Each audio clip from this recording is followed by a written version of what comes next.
Eto na ang Coco's Chicken Bagnet. Siguradong mapapatila o kasasarap.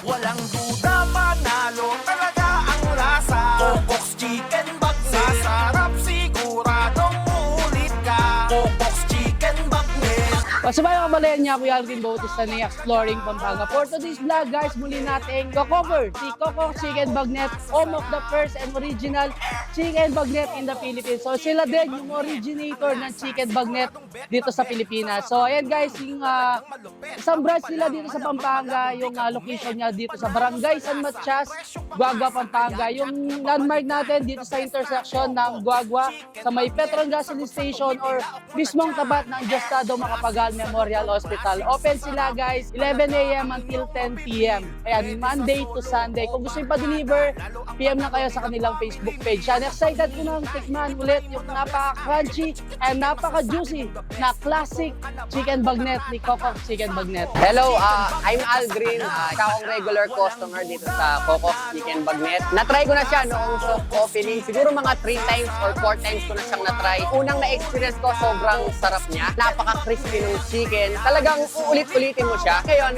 grand opening nila, hindi ko pinalagpas. Nakipila nga ako dito sa mga customer. Sulit na sulit yung Coco's Fried Chicken. Kung ako sa inyo, itry nyo na. Nandito lang yan sa Caldis Building, San Matias, Guagua, Pampanga.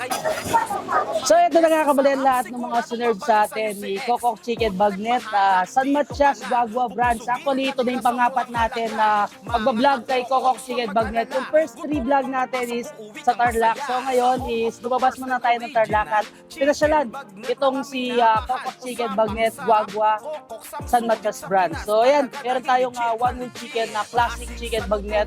Meron tayong french fries, yung kanilang baked burrito rice, tapos yung classic pork bagnet, and of course yung quarter chicken bagnet nila. And meron din sila mga serve na mga sparkling drinks dito. Ayan. So mamaya titikman natin lahat to. So guys, no yan ha, kitang-kita nyo naman sa likod natin kung gaano karami yung pumila ngayon sa grand opening ng Coco's Chicken Bagnet San Matias, Guagua branch. Magmula kanina guys, non-stop yung nakapila, and syempre naman dahil meron silang buy one take one. So meron silang buy one Coco's Chicken Bagnet and take one ng pork chicken bagnet. Until now lang yan guys sa kanilang grand opening.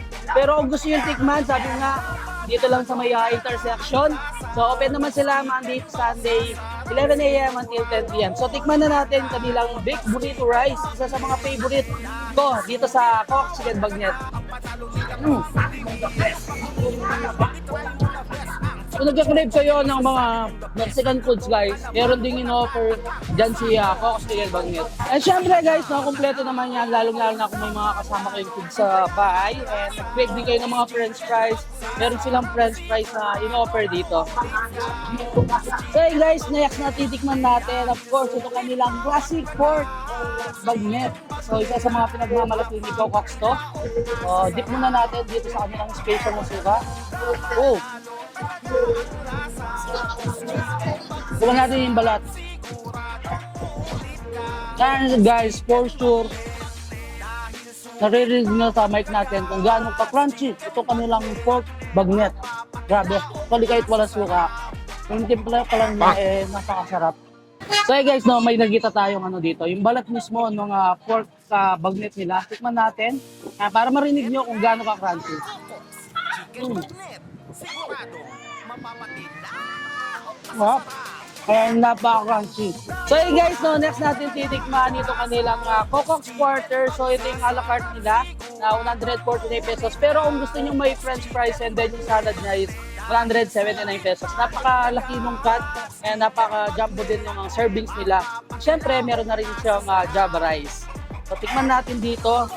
Tikman muna natin walang suka. Ito kanilang Coco's Chicken Bagnet.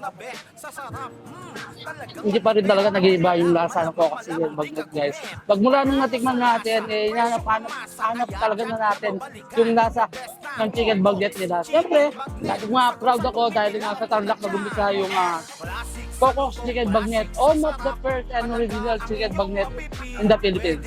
Okay guys, bago natin tikman itong kanilang Coco's Chicken Bagnet na whole chicken. So tikman muna natin ito kanilang sparkling drink. So strawless sila guys. Sa kanilang mga drinks na sparkling, meron sila yung tatlong flavor, yung kanilang blueberry, strawberry, and then yung kanilang mango. Masarap i-partner to guys dun sa mga meal ni Coco's Chicken Bagnet. So ito na guys, moment of truth, matitikman na natin yung Coco's Chicken Bagnet. Ito yung classic nila na chicken bagnet. So yan, kukuha na tayo ng chicken natin. Yun. And of course, dip natin sa kanilang special suka. Wow. So, tinitignan ko pa lang itong chicken nila guys, no? Talagang napaka-juicy na.